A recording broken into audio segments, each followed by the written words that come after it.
बिस्मिल्लाहिर्रहमानिर्रहीम। क्लास 1। आज हम इंग्लिश का चैप्टर नंबर 1 पढ़ेंगे। चैप्टर नंबर 1 अनवर्स ड्रीम, यानी कि अनवर का ख्वाब। इस चैप्टर में हम पढ़ेंगे एक बच्चे के बारे में जिसका नाम अनवर है। उसके बारे में पढ़ेंगे कि उसने ख्वाब में क्या देखा था। वर्ड्स टू नो, जानने के लिए वर्ड्स यानी ऐसे वर्ड्स जो आपको मालूम होने चाहिए। Biting, using teeth to cut into something, यानी कि अपने दांतों का इस्तेमाल करते हुए किसी चीज़ को काटना। Counting, saying the numbers one after the other to get a total, एक नंबर के बाद दूसरे नंबर को बोलना ताकि एक टोटल हासिल हो सके। नोडिंग यानी कि ऊँघना।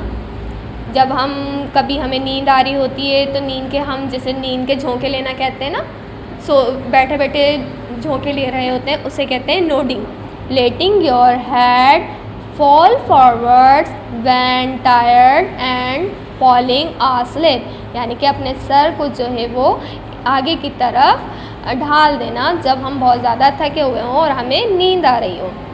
It is a hot day, Anwar is in his garden, ये जो है वो एक बहुत ही ज़्यादा गर्म दिन था और अनवर जो है वो अपने गार्डन में मौजूद था। ही इज़ सिटिंग मतलब बैठना। He is sitting under a banana tree, it has big leaves यानी पत्ते। वो जो है वो एक बनाना ट्री यानी कि केले के दरख्त के नीचे बैठा था जिसके बहुत बड़े बड़े पत्ते थे। ठीक है। Anwar is counting ants, Anwar जो है वो आंट्स को काउंट कर रहा था। 1 2 3। They are climbing a date tree, they are climbing a date tree, यानी कि वो जो है एक मुर्दा से दरख्त पर चढ़ रही थी। Anwar is nodding his head, he is closing his eyes, Anwar is nodding his head, he is closing his eyes, यानी कि जो है वो अनवर अपने सर को जो है वो एक तरफ ढाल लेता है और अपनी आंखें जो है वो बंद कर लेता है। इज़ अनवर थिंकिंग, अब वो जो है हमसे सवाल पूछ रहे हैं कि इज़ अनवर थिंकिंग, क्या अनवर सोच रहा है? नो ही इज़ नोट, नहीं वो नहीं सोच रहा। इज़ ही काउंटिंग आंट्स, क्या वो आंट्स काउंट कर रहा है? नो ही इज़ नोट, नहीं वो आंट्स काउंट नहीं कर रहा। इज़ ही स्लीपिंग, उन्होंने नेक्स्ट क्वेश्चन हमसे किया, क्या वो सो रहा है?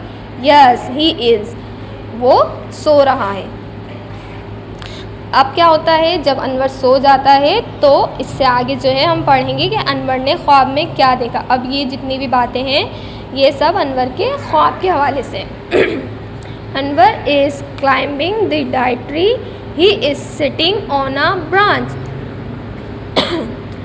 अब क्या होता है कि अनवर ख्वाब में क्या देखता है कि वो एक मुर्दा दरख्त पर चढ़ रहा है और जाकर उसकी एक ब्रांच पर, एक शाख पर बैठ जाता है। ब्रांच मतलब शाख। क्लाइंबिंग का मतलब होता है चढ़ना। He is chopping it with an axe, he is chopping it with an axe, axe कुल्हाड़ी, chopping कुल्हाड़ी के ज़रिए किसी चीज़ को काटना। अब वो ख्वाब में क्या देखता है कि वो जो है कुल्हाड़ी से एक दरख्त को काट रहा है, दरख्त की शाख को जो है वो काट रहा है। अनवर फॉल्स डाउन, और अचानक क्या होता है? अनवर जो है वो गिर जाता है। अनवर शाउट्स, और अनवर जो है वो चिल्लाने लगता है। यानी कि उसके साथ क्या होता है, जब वो ये सब ख्वाब में देख रहा होता है तो वो ख्वाब में देखता है कि वो गिर गया है तो अचानक ही उसकी आँख खुल जाती है। अनवर वैक्स अप, यानी कि अनवर जाग जाता है। वो सोचता है ख्वाब में कि मैं गिर गया हूँ, तो वो जल्दी से उसकी आँख खुल जाती है, वो जाग जाता है। The ants are biting Anwar, और जब वो जाग जाता है तो वो क्या देखता है कि उसको जो है आंट्स जो हैं वो उसे काट रही हैं। उसके बाद क्या होता है उसके साथ? वो जो है now he is dancing and shouting and running. अगर आपके साथ ऐसा हो तो आप भी यही करेंगे ना कि क्या करेंगे, आप डांस करने लगेंगे, उछलने लगेंगे कि जब आपको चूटी काटेगी और चिल्लाने लगेंगे और वहाँ से भाग जाएंगे। मुझे यकीन है आप लोगों को चैप्टर बहुत मज़े का लगा होगा, इसे बहुत आपने इंटरेस्ट लेके सुना होगा, और नहीं सुना होगा तो इसे दोबारा सुनेंगे इंटरेस्ट लेके, और जो है इसको बहुत ही अच्छे से जो है वो याद कर लेंगे।